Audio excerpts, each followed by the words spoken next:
Hello everyone, स्वागत है आप सभी का आपके अपने यूट्यूब चैनल लेट्स डूइंग ज्ञान से यूट्यूब चैनल पर। तो दोस्तों, सबसे पहले आप सभी को मेरा प्यार भरा नमस्कार। तो दोस्तों, चलो आज की वीडियो कॉल को शुरू करते हैं। तो दोस्तों, आज की इस वीडियो कंटेंट में हम लोग जानेंगे क्लास 10 के हिंदी के मॉडल पेपर के बारे में, जो कि अपने जो 2024 में जो एग्ज़ाम होने वाला है उसमें ये 100% कारगर सिद्ध होगा। तो दोस्तों, आज की वीडियो में क्लास 10 के स्टूडेंट के लिए बहुत बड़ी खुशखबरी है, बहुत बड़ा न्यूज है कि उनका जो यूपी बोर्ड का जो यूपी एमएसपी की जो वेबसाइट है सरकारी, उस पर यहाँ पे जो मॉडल पेपर आया है यूपी बोर्ड क्लास 10 के लिए, हालांकि हर एक सब्जेक्ट का आया है और हम प्रत्येक सब्जेक्ट को की अलग अलग वीडियो में इसका डिस्कशन करेंगे और इस मॉडल पेपर को हल भी करेंगे। ओके, तो दोस्तों, हम ये बताना चाहेंगे कि जो मॉडल पेपर है आप लोगों का जो आया है, ये आप लोगों के एग्जाम में 60 से 65% स्कोर कराने में कारगर सिद्ध होगा और जो बाकी के 35 से 40% स्कोर बचेंगे उसको हम एक अलग सीरीज यानी कि मोस्ट इम्पॉर्टेंट क्वेश्चन की सीरीज के रूप में एक सेशन शुरू कर रहे हैं। उसमें इसको हम कवर कराने का प्रयास करेंगे। करीब 95 से 100 मार्क्स आप गेन कर पाएंगे इस सीरीज से। और यहाँ पे जो ये मॉडल पेपर है, यदि आप लोग इस मॉडल पेपर को हल करते हो तो आप लोग 60 से 65% आपके एग्जाम में यहीं से क्वेश्चन फंसेंगे। तो दोस्तों, उम्मीद है कि आप लोग इसको जरूर देखिएगा। Very very most important model paper है और इसको अगर आप लोग मिस करते हैं तो आप लोग बहुत बड़ा कमी करते हैं। तो हमें उम्मीद है कि आप लोग इस मॉडल पेपर को जरूर देखें और साथ ही साथ इसको हल करें। ओके, तो दोस्तों, आओ इस मॉडल पेपर को देखते हैं और इसको हल करने का भी प्रयास करते हैं। चलो देखते हैं। तो दोस्तों, ये है आपका मॉडल पेपर। यहाँ पे लिखा है, देख सकते हैं आप लोग, मॉडल प्रश्न पत्र सत्र 2023-24 कक्षा 10। ओके, यहाँ पे नीचे में लिखा है विषय हिंदी खंड अ। इसके बाद यहाँ पे लिखा है कोने में समय 3 घंटे 15 मिनट। यहाँ पे निर्देश दिया गया है और यहाँ पे आपका पूर्णांक दिया गया है 70 का। और आगे बढ़ने पे हम लोग देख पाते हैं दोस्तों, यहाँ पे क्या दिया है। अब यहाँ पे आप लोग बारीकी से थोड़ा समझने का प्रयास करिए। यहाँ पे जो अपना निर्देश है, तो निर्देश में यहाँ पे जो लिखा है उसको ध्यान से देखिए। यहाँ पे फर्स्ट में लिखा है कि प्रारंभ के 15 मिनट विद्यार्थियों को प्रश्न पत्र पढ़ने के लिए निर्धारित हैं। ओके, तो आप लोगों को 15 मिनट अपने प्रश्न पत्र को पढ़ने के लिए देना है। ओके, फिर यहाँ पे सेकंड में है प्रश्न पत्र 2 खंड, खंड अ तथा खंड ब में विभाजित है। ओके, यहाँ पे तीसरा है प्रश्न पत्र के खंड अ में बहुविकल्पी प्रश्न है, जिसमें सही विकल्प का चयन करके OMR शीट पर नीले अथवा काले बॉल पॉइंट पेन से सही विकल्प वाले गोले का पूर्ण रूप से काला करना है। इसका ध्यान रखें आप लोग। जो आप लोग बहुविकल्पी के तौर पे जो खंड अ में जो दिया है उसका यहाँ पे यानी कि आंसर देने के लिए आप लोगों को यहाँ पे काले अथवा नीले बॉल पॉइंट पेन का उपयोग करना है। यहाँ पे लिखा है, देख सकते हैं जैसा कि। और यहाँ पे ये भी बताया गया है कि जो गोला होगा वो गोले को पूर्ण रूप से काला करें। ओके, और यहाँ पे चौथे में दिया गया है खंड अ में बहुविकल्पी प्रश्न हेतु प्रत्येक प्रश्न के लिए 1 अंक निर्धारित है। इसका भी आप लोग ध्यान रखें। ओके,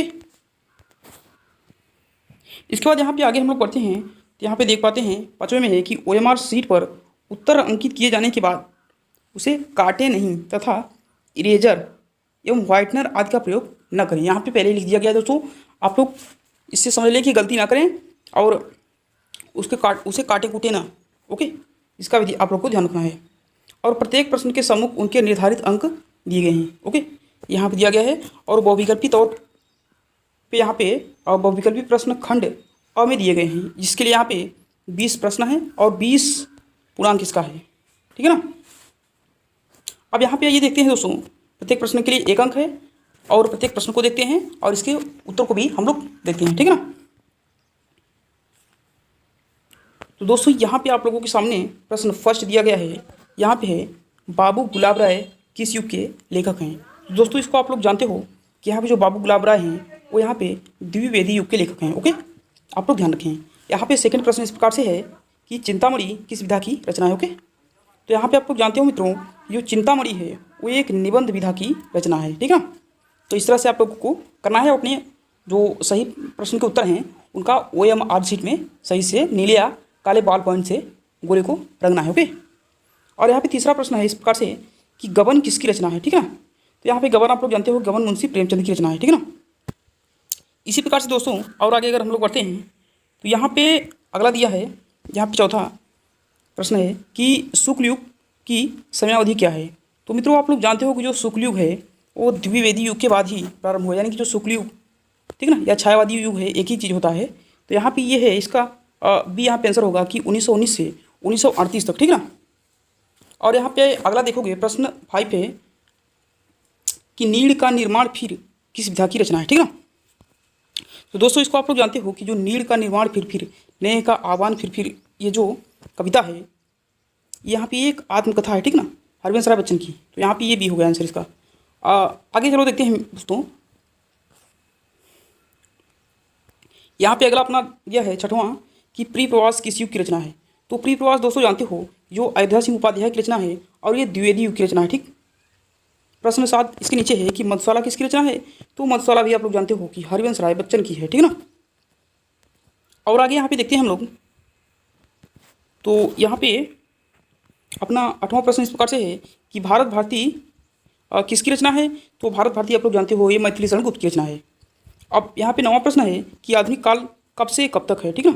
तो दोस्तों जानते हो कि आधुनिक काल जो है ये 1843 से ही शुरू हुआ है और अब तक चला रहा है। तो यही यहाँ पे आंसर हो जाएगा इसका ए, 1843 से अब तक। और आप लोग जानते हो कि प्रत्येक प्रश्न के लिए एक उत्तर आपको मिल रहे हैं, ठीक, ये भी आप लोग जानते हो। और यहाँ पे प्रश्न 10वां देखते हैं, यहाँ पे है कि मतिराम किस युग के कवि हैं, ठीक है ना।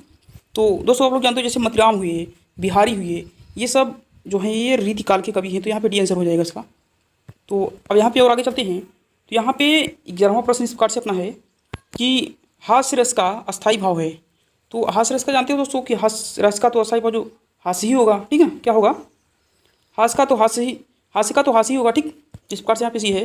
अब प्रश्न 12 देखते हैं, तो यहाँ पे है कि सोहत ओढ़े पीत पटु श्याम सलोने गाद मनो नील मणि शैल पर आतप परियो प्रकाश, यहाँ पे प्रभात होना चाहिए। तो यहाँ पे प्रश्न ये कह रहा है कि उपयुक्त पंक्ति में कौन सा अलंकार है, ठीक ना, अलंकार पूछ रहा है। तो यहाँ पे अगर देखो दोस्तों तो यहाँ पे जन जानो मन मानो, यहाँ पे स्पष्ट हो पाता है कि यहाँ पे ये बी यानी कि उत्प्रेक्षा अलंकार है, ठीक। और यहाँ पे अगला है अपना 13वां प्रश्न है कि रोला छंद में कुल कितने चरण होते हैं। तो आप लोग जानते हो कि रोला छंद में 4 चरण होते हैं, ठीक। और यहाँ पे आगे देखते हैं, तो यहाँ पे अपना 14वां प्रश्न प्रकार से बनता है कि आकर्षण शब्द में किस उपसर्ग का प्रयोग किया गया, ठीक ना। तो आकर्षण आप लोग जानते हो कि आ प्लस कर्षण, ठीक ना, से बना है। तो यहाँ पे किस उपसर्ग का प्रयोग किया गया है। तो यहाँ पे आकर्षण शब्द में जो है यहाँ पे आ उपसर्ग प्रयोग किया गया है और जो प्रत्यय है तो प्रत्यय इस बार तो हट ही गया है, ठीक। तो यहाँ पे आ हो जाएगा। प्रश्न 15 इस प्रकार से है, देख लीजिए कि रचना के आधार पर, ठीक है ना, वाक्य कितने भेद होते हैं। तो रचना के आधार पर वाक्य के 3 भेद होते हैं, आप लोग जानते हो कितने, 3 भेद होते हैं। प्रश्न यहाँ पे 16 देख ले, प्रश्न 16 है कि पीताम्बर में कौन सी समास है। तो यहाँ पे पीताम्बर में बहुव्रीहि समास है, ध्यान रखें इसका, ठीक। और आगे यहाँ पे देखते हैं अपना 17वां नंबर का क्वेश्चन, ये यहाँ पे है कि आंसू का तत्सम रूप क्या है। तो आंसू का तत्सम रूप जो है वो अश्रु होगा, ठीक। इसके बाद यहाँ पे 18वां नंबर का क्वेश्चन है कि कर्तवाच्य में किसकी प्रधानता है, ठीक ना। तो कर्तवाच्य में दोस्तों आप लोग सीधे से देख रहे हो कि यहाँ पे कर्ता की प्रधानता बन रही है, ठीक ना।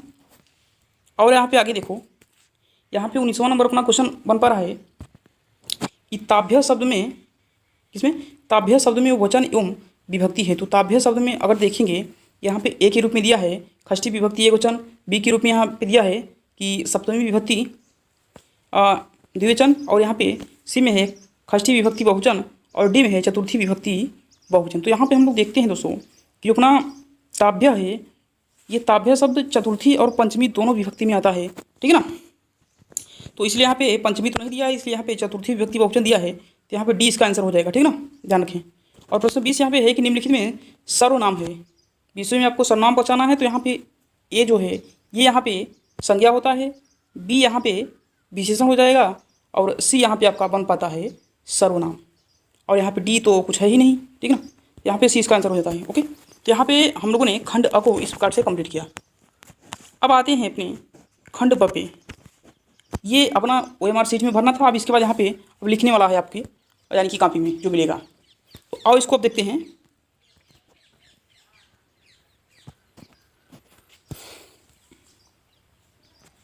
दोस्तों यहाँ पे अब खंड ब में इस प्रकार से दिया गया है वर्णनात्मक प्रश्न खंड ब, ठीक ना। और इसके लिए पूर्णांक 50 रखा गया है। यहाँ पे प्रत्येक प्रश्न यहाँ पे जो दिए हैं इसमें 3 प्रश्न हैं, 2-2 अंक हैं, इसलिए 6 अंक हुआ। तो आओ पहले पढ़ते हैं इसको। यहाँ पे क्या लिखा गया है। तो प्रश्न एक यहाँ पे लिखा गया, एक में लिखा गया है कि निम्नलिखित गद्यांश पर आधारित 3 प्रश्नों का उत्तर दीजिए, ठीक है ना। आओ पहले इसको देखते हैं। यहाँ पे लिखा है कि यह कोई बात नहीं है कि एक स्वभाव और रुचि के लोग में ही मित्रता हो सकती है। समाज में विभिन्नता देखकर लोग एक दूसरे की ओर आकर्षित होते हैं। जो गुण हम में नहीं है, हम चाहते हैं कि कोई ऐसा मित्र मिले जिससे वे गुण हो, यानी कि जिसमें वे एक गुण हो। चिंताशील मनुष्य प्रफुल्लित चित्त का साथ जुड़ता है, निर्बल बलवान का, धीर उत्साही का, उच्च आकांक्षा वाला चंद्रगुप्त युक्ति और उपाय के लिए चाणक्य का मुंह ताकता था। नीति विशारद अकबर मन बहलाने के लिए बीरबल की ओर देखता था, ठीक ना। तो यहाँ पे अब यहाँ पे नीचे प्रश्न दिए गए हैं इससे गद्य से, और इन्हीं प्रश्नों का उत्तर देना है, ठीक है ना। देखिए यहाँ पे प्रश्न क्या है। यहाँ पे पहला प्रश्न दिया गया है कि उपरिक्त गद्यांश का संदर्भ लिखिए, ठीक है ना। तो संदर्भ दोस्तों आप लोग जानते हो संदर्भ कैसे लिखा जाता है। उसमें लिखा जाता है कि प्रस्तुत गद्यांश हमारी पाठ्य पुस्तक हिंदी गद्य में संकलित, ठीक है ना। ये जिस पाठ से लिया गया उसका नाम लिखना है ना, यानी कि प्रथम चैप्टर से लिया गया है तो हिंदी गद्य। तो यहाँ पे हमें इस प्रकार से लिखना है कि प्रस्तुत गद्यांश हमारी पाठ्य पुस्तक हिंदी के गद्य खंड में संकलित मित्रता नामक पाठ से लिया गया, ठीक है ना। और इसके लेखक आचार्य रामचंद्र शुक्ल जी हैं, ठीक है ना। तो ये यहाँ पे प्रश्न फर्स्ट का उत्तर हो जाएगा। इस प्रकार से आपको लिखना है, आपको यहाँ पे 2 मार्क्स मिल जाएंगे, ठीक। बस ऐसे ही आपको करना है, सिंपल सा दोस्तों, ओके। फिर यहाँ पे ना सेकंड क्वेश्चन देखो क्या कह रहा है। सेकंड में कह रहा है कि गद्यांश के रेखांकित अंश की व्याख्या कीजिए ना। तो यहाँ पे देख लो आप, व्याख्या तो आप लोगों ने देखा क्या था। यहाँ पे यही व्याख्या है कि यह कोई बात नहीं है कि एक स्वभाव और रुचि के लोग में ही मित्रता हो सकती है। समाज में विभिन्नता देखकर लोग एक दूसरे की ओर आकर्षित होते हैं। तो इसी हमें जो रेखांकित गद्य है इसी का हमें व्याख्या करना है ना। तो यहाँ पे क्या होगा, तो यहाँ पे हम इसका रेखांकित अंश की व्याख्या हम इस प्रकार से करेंगे कि लिखेंगे कि लेखक का कहना है कि ऐसी कोई बात नहीं है कि मित्रता सिर्फ समान गुण समान रुचि वालों में ही हो सकती है। मित्रता असमान रुचि वालों में, असमान गुण वालों में भी हो सकती है। इसके लिए कोई बाध्य नहीं है, ठीक है ना। इतना करने के बाद आपको लिखना है कि जो यहाँ पे है, जैसे यहाँ पे लिखा है कि समाज में विभिन्नता देखकर लोग एक दूसरे की ओर आकर्षित होते हैं ना, तो यहाँ पे वही लिखना है कि समाज में लोग एक दूसरे की विभिन्नता देखकर, यानी कि एक दूसरे में क्या श्रेष्ठता है, क्या उसमें अलग गुण हैं ना, अलग गुण उसमें क्या हैं, इन सब गुणों को देखकर ही लोग एक दूसरे की ओर आकर्षित होते हैं, ठीक है ना। तो इन्हीं कारण से आकर्षित होते हैं। तो यही हमें लिखना है यहाँ पे इस रेखांकित अंश का व्याख्या, ओके। तो इस तरह से आपको जब आप इतना कर लेंगे तो आपको यहाँ पे 2 मार्क्स यहाँ पे कम्प्लीटली मिल जाएंगे। तो इस तरह से आपका दूसरा कंप्लीट हो जाएगा। और यहाँ पे तीसरा क्वेश्चन इस प्रकार से बनता है कि लेखक के अनुसार समाज में विभिन्नता देखकर लोग एक दूसरे की ओर क्यों आकर्षित होते हैं ना, तो वही पूछ रहा है। तो इसका उत्तर यहाँ पे सिंपल सा यहाँ पे यही दिया है कि इसलिए आकर्षित होते हैं क्योंकि देख रहे हो मित्रों, यहाँ पे लिखा है कि जो गुण हम में नहीं हैं, क्या जो गुण हम में नहीं हैं, हम चाहते हैं कि ऐसा कोई मित्र मिल जाए जिसमें वे गुण हों, ठीक है ना। इसलिए हम एक दूसरे की ओर आकर्षित होते हैं। हम एक दूसरे की ओर आकर्षित इसलिए होते हैं कि जो गुण हम में नहीं है, ऐसा गुणों वाला कोई इंसान मिले ताकि हम उस गुण को प्राप्त कर सकें, ठीक है ना। तो इसलिए यहाँ पे हम एक दूसरे की ओर आकर्षित होते हैं। तो यहाँ पे हमें यही इसका आंसर लिख देना है। तो इस तरह से आपको कंप्लीट करना, ठीक है ना। और आगे देखिए मित्रों, और अथवा करके इसमें दिया है, या तो आप उसको करिए और या तो यहाँ पे अगला दिया है इसको करिए।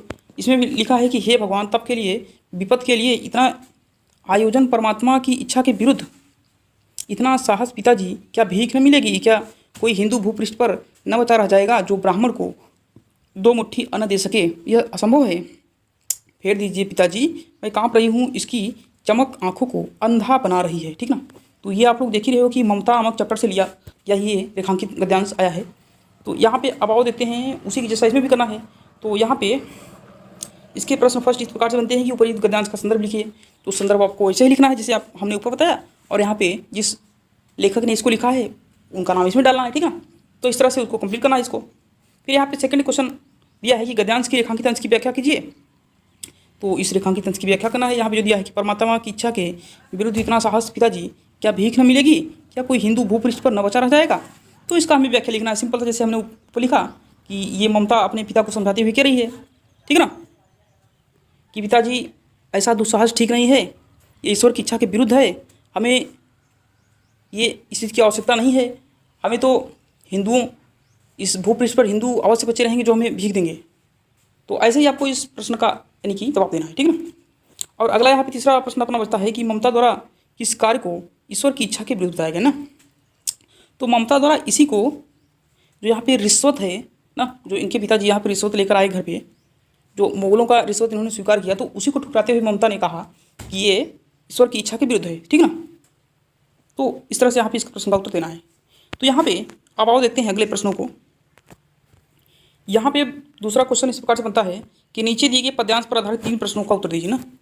यहाँ पे भी 2-2 नंबर के हैं 3 प्रश्न। यहाँ पे लिखा है कि, ठीक है ना, यहाँ पे कि चरण कमल बंदो हरिराई, जाकी कृपा पंग गिर लंघ्यो, अंधे को सब कुछ दर्शाई, बहिरो सुने गूंग पुनि बोले, रंग चले श्री छत्र धराई, सूरदास स्वामी करुणामय, बार बार बंदो तिहि पाई। क्या बात है, कितना अच्छा इन्होंने लिखा है। तो यहाँ पे अब यही दिया गया है कि प्रश्न यहाँ पे लिखा है कि उपरित पद्यांश का संदर्भ लिखिए ना, प्रश्न फर्स्ट में है। तो आपको इसका भी ऐसे लिखना है, पद्यांश का संदर्भ लिखना है। अब यहाँ पे जहाँ जो गद्य आपने ऊपर लिखा था उसमें गद्यांश लिखना है और इसमें पद्यांश लिखना है। और पहले में आपने जैसे रचयिता लिखा तो यहाँ पे अब आपको कवि लिखना है और वैसे ही संदर्भ लिखना है, ठीक ना। चैप्टर का नाम जो भी डाल के इस प्रकार से इसको करना है। फिर यहाँ पे सेकंड है कि रेखांकित अंश की व्याख्या कीजिए ना। तो रेखांकित अंश की व्याख्या कैसे करो आप लोग यहाँ पे देख रहे हो। तो यहाँ पे रेखांकित अंश की व्याख्या यही है ना। रेखांकित अंश इतना लिखा है कि बहिरो सुने गूंग पुनि बोले, रंग चले सिर छत्रधारी। तो यहाँ पे आपको ऐसे लिखना है कि प्रस्तुत पद्यांश में ना, प्रस्तुत पद्यांश में कवि और सूरदास जी कहते हैं कि उस भगवान, उस प्रभु की इतनी बड़ी कृपा है कि उनकी कृपा से बहरा पुनः सुनने लगता है, गूंगा पुनः बोलने लगता है, और जो रंग यानी कि जो गरीब होता है ना, उसके सिर पर छत्र धारण हो जाता है, राजाओं का छत्र धारण हो जाता है। ऐसी प्रभु की कृपा है, ऐसा सूरदास जी भगवान की कृपा का महिमा बखान करते हुए कहते हैं, ठीक। तो इस तरह से यहाँ को इस प्रश्न का उत्तर देना है। फिर यहाँ पे थर्ड है यहाँ पे कि उपरित पंक्ति में कौन सा अलंकार है, ठीक। तो यहाँ पे आपको अलंकार बताना है। इसके बाद यहाँ पे आपको क्या करना है, अथवा करके लिखा है कि सुनि सुंदर बैन सुधारण साने, सयानी है जानकी जानी, भली तिरछे करी नयन तिन्हें, समझाए कहो मुस्काई चली, तुलसी ते ही अवसर ते रावे अलोकत लोचन, लाहवली अनुराग तड़ाग में भान उदय, बिगल मनु मंजुल कंजकली। तो इस तरह से इसका भी आपको देना है। आपको चाहे ऊपर का करिए या नीचे करिए, ओके। एक आपको करना है और आपको 2-2 नंबर प्रश्न प्रत्येक प्रश्न के दिए जाएंगे, ओके। अब यहाँ पे देखो प्रश्न तीसरा है कि दिए गए, यहाँ पे तीसरा प्रश्न अपना है कि दिए गए संस्कृत गद्यांश में से किसी एक का ससंदर्भ सहित अनुवाद करना है ना। तो यहाँ पे आपको ये प्रत्येक प्रश्न को पढ़ना है, यानी कि जो यहाँ पे गद्य दिया है और इनके उत्तर को देना है। या तो इसको करिए या तो अथवा के रूप में ही आपको इसको करना है ना। तो इस तरह से यहाँ पे आपको करना है। फिर आगे यहाँ पे अगला क्वेश्चन दिया है, उसी को अथवा करके यहाँ पे दिया है, चाहे आप उसको करिए ऊपर वाला और चाहे ये वाला जो अथवा के रूप में है इसको करिए ना, ओके। फिर यहाँ पे आगे देखिए, अब यहाँ पे आपको प्रश्न चौथे के रूप में यहाँ पे दिखाई दे रहा होगा। ये यहाँ पे है कि दिए गए संस्कृत पद्यांश में से किसी एक का ससंदर्भ अनुवाद करना है। इसके लिए भी आपको 3+2 यानी कि 5 मार्क्स दिए गए हैं। तो इसको भी यहाँ पे देख लीजिए आप लोग। यहाँ पे लिखा है कि मानम हित्वा प्रियो भवति क्रोधम हित्वा न सोचेति कामम हित्वार्थम वान भवति लोभम हित्वा सुखी भवेत्। चाहे आप इसका ससंदर्भ व्याख्या करिए अथवा सर्वे भवन्तु सुखिनः सर्वे भवन्तु निरामयः इसका करिए। आपको इनमें से किसी एक का ससंदर्भ व्याख्या करना है, ओके। तो दोस्तों अगर हम प्रत्येक अगर प्रश्न का उत्तर बताने लगेंगे तो वीडियो ज़्यादा लंबा होगा, इसलिए हम स्किप कर करके आपको बता दे रहे हैं जो बताने लायक है। बाकी तो ये सब तो आप कर ही लोगे, तो इसलिए हम इनको नहीं बता रहे। ओके, तो और आगे देखो, यहाँ पे प्रश्न पूछा अपना है कि एक सेकेंड, प्रश्न पूछा है कि अपने पठित खंड काव्य के आधार पर निम्नलिखित प्रश्नों के उत्तर दीजिए ना। तो दोस्तों आप लोग का जो खंड काव्य है जो आपके ज़िले में प्रचलित है, जैसे जैसे मिर्ज़ापुर जिले में हुआ ज्योति जवाहर खंड काव्य हुआ, इसी प्रकार से हर एक ज़िले का अलग अलग है। यानी कि एक खंड काव्य कई जिलों का, 2-3 जिलों का, 4 जिलों का, इस प्रकार से मिलकर बनाया जाता है। तो इसी प्रकार से सबका है, तो इस पर हम एक अलग से सेपरेट वीडियो में आपको बताएंगे, बिल्कुल सही कराएंगे, अलग अलग हर जिलों के लिए किसके लिए किस खंड काव्य की आवश्यकता है, इसको भी हल कराएंगे। ओके, तो आप लोग इसको भी देख लीजिएगा। ठीक, इसी प्रकार से आगे देखो, यहाँ पे ये पूरा यहाँ पे देख रहे हो, पूरा का पूरा यहाँ पे इतना तक दिया है ना। इसके बाद यहाँ पे छठवां देखो क्वेश्चन दिया है, क्या दिया है छठवां, कि दिए गए लेखकों में से किसी एक का जीवन परिचय लिखते हुए उनकी प्रमुख रचना का उल्लेख करिए। ठीक है ना। तो यहाँ पे देखिए, इसके लिए आपको 3 और 2 यानी कि 5 मार्क्स दिए गए हैं। तो आपको इन तीनों को भैया तैयार जरूर कर लेना है। ठीक, और इसी प्रकार से छठवां क्वेश्चन है, क्योंकि ये मोस्ट है तीनों, इन सब में से जरूर फंसेगा। छठवां है कि दिए गए कवियों में से किसी एक का जीवन परिचय देते हुए उनकी एक प्रमुख रचना का उल्लेख करिए ना। एक प्रमुख रचना पूछा है, और यहाँ पे भी एक प्रमुख रचना पूछा था ना। तो इसके लिए भी 3 + 2 5 मार्क्स हैं। तो यहाँ पे भी जो गोस्वामी तुलसीदास हैं, सुमित्रानंद पंत हैं, महाकवि सूरदास हैं, तो इन तीनों को भी इसमें से भैया क्लियर करके रखो, क्योंकि हमने बताया है कि इस मॉडल पेपर से आपके 60 से 65% मार्क्स क्लियर होंगे। ठीक है ना। तो आप लोग इसको ध्यान रखते हुए इनको तैयार जरूर करना। आगे देखो, यहाँ पे क्या है, 7वां अपना प्रश्न बनता है कि तो यहाँ पे है कि अपनी पाठ्य पुस्तक में से कंठस्थ कोई एक श्लोक लिखिए जो इस प्रश्न पत्र में नया हो। ठीक है, श्लोक तो आप लोग जान रही हो, जो संस्कृत में जो श्लोक लिखे होते हैं, कविताएं लिखी होती हैं छोटी छोटी, 2-2 लाइन की, 4-4 लाइन की, तो वही श्लोक कहा गया है ना। तो यही कहा गया है कि कोई एक कंठस्थ श्लोक लिखिए जो इस प्रश्न पत्र में नया हो ना। इसके लिए आपको 2 मार्क्स दिए गए हैं, 2 लाइन का ना। देखिए यहाँ पे आपको मिल जाएगा। फिर यहाँ पे 8वां, हाँ, और ये चीज़ का ध्यान रखना है कि जो इस प्रश्न पत्र में नहीं है उसी को लिखना है। अच्छा, 8वां देखो, यहाँ पे 8वां प्रश्न है कि निम्नलिखित में से किन्हीं 2 प्रश्नों के उत्तर देना है संस्कृत में ना। एक तो है भारतीय संस्कृत मूलम किमस्ति, और इसके बाद यहाँ पे है पूर्व राजा का आसित, थर्ड है चंद्रशेखर का आसित, और चतुर्थ है यहाँ पे बीरा केन पूजते। तो बीरा केन पूजते इसका उत्तर रहेगा बीरा बीरन पूजते। तो इस तरह से आपको इन चारों में से सिर्फ 2 ही प्रश्नों का उत्तर देना है। ठीक, इसी प्रकार से 9वां क्वेश्चन देखो, यहाँ पे दिया है कि निम्नलिखित में से किसी एक विषय पर निबंध लिखना है। ये इंपॉर्टेंट है भैया, इंपॉर्टेंट है, इसको ध्यान रखना कि निम्नलिखित में से किसी एक विषय पर निबंध लिखना है। इन चारों को तो जरूर तैयार कर रखना, और बाकी भी जितना हो सकेगा उसको भी और क्लियर करना। यहाँ पे पर्यावरण संरक्षण के उपाय, दूसरा है आतंकवाद के कारण एवं निवारण, तीसरा है जनसंख्या लाभ हानि, चौथा है नारी शक्तिकरण। इनको जरूर तैयार करना आप लोग। फिर यहाँ पे 10वां क्वेश्चन अपना बनता है कि अपनी विशेष रुचियों का उपयोग करते हुए मित्र को एक पत्र लिखना है। इसके लिए आपको 4 मार्क्स मिलेंगे। अथवा उत्तर मध्य रेलवे को एक शिकायत पत्र लिखिए जिसमें टिकट निरीक्षण द्वारा किए गए अभद्र व्यवहार का उल्लेख किया गया। ओके, तो यहाँ पे इन दोनों में से किसी एक पर पत्र लिखना है। ठीक है ना। तो दोस्तों इस तरह से आपका ये यहाँ पे पूरा यहाँ पे अनसाल पेपर यानी कि मॉडल पेपर था। दोस्तों हमें उम्मीद है कि आप लोग इसको जरूर तैयार करिए, और जो भी हम अलग से बूस्टर सीरीज के रूप में यहाँ पे जो कराएंगे उनको भी आप लोग कवर करिए, ताकि आपका बेहतर से बेहतर स्कोर क्लियर हो सके। दोस्तों तो हमें उम्मीद है कि आप लोग जरूर करने का प्रयास करेंगे। तो आज की वीडियो को यहीं तक रखते हैं, और कमेंट करके बताना वीडियो कैसा लगा। थैंक यू दोस्तों, नमस्कार।